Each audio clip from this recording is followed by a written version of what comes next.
We are already talking about if the United States men's national team can win the World Cup.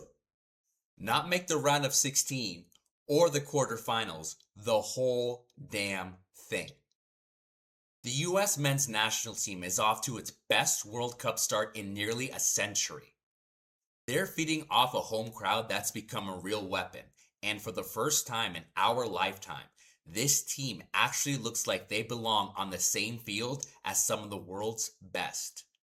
But before we crown them champions, let's see how they did their first two matches.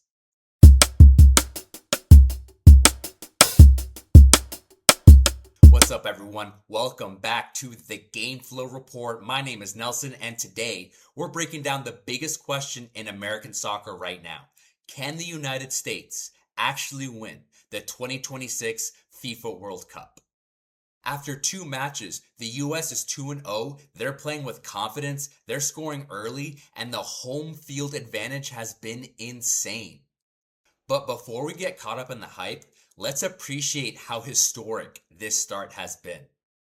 For the first time since 1930, the United States has opened the tournament with back-to-back victories. Nearly 100 years of World Cup history, and this group just accomplished something that no US team has done since the tournament began. And these aren't lucky wins. They're controlling matches, creating chances, and forcing mistakes. This team looks like they're playing with real belief. Let's look at their first match against Paraguay, which happened 6 minutes into the match. This sequence starts in the midfield with McKinney. He finds Pulisic, who splits these two defenders like the Red Sea, immediately draws in two other defenders. Pulisic works it back to McKinney, who drives a dangerous ball deep into the box. The pressure forces an own goal by Paraguay. This is great movement right here, putting the ball into a dangerous space, forcing the opponent to make errors under pressure. The second goal is pure soccer IQ.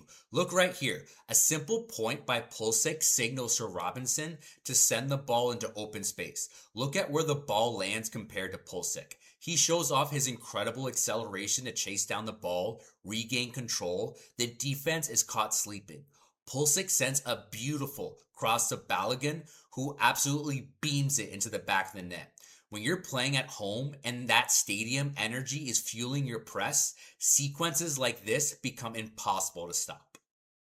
Goal number 3 showcases world-class vision by Tillman. He spots Balogun exploiting a gap in the defense. Balogun stays perfectly onside, and Tillman delivers a pinpoint midfield pass right into a pocket where only Balogun can make a play on it.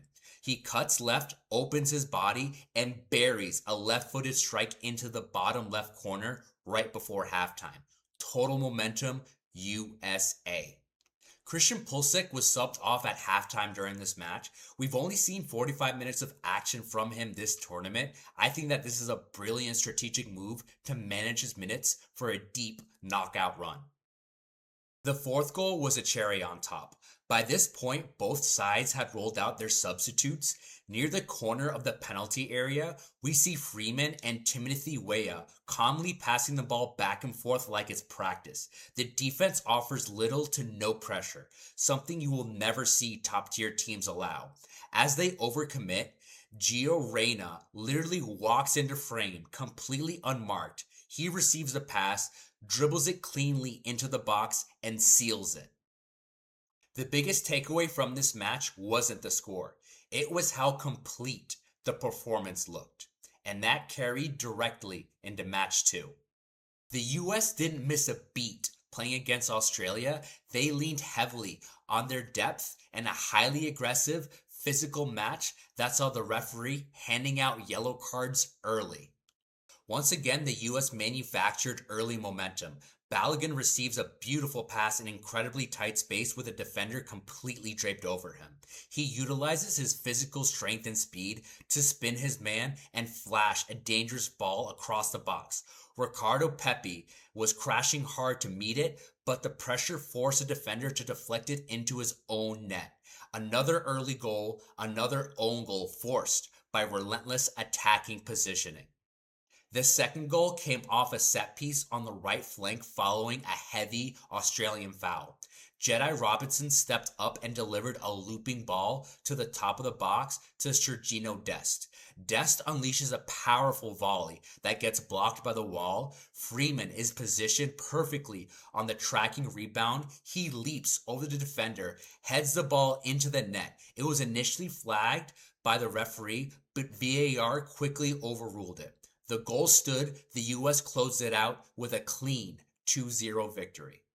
A 2-0 start, 6 goals scored, depth throughout the roster, home field advantage. So naturally, people are starting to ask, could this team actually win the whole thing?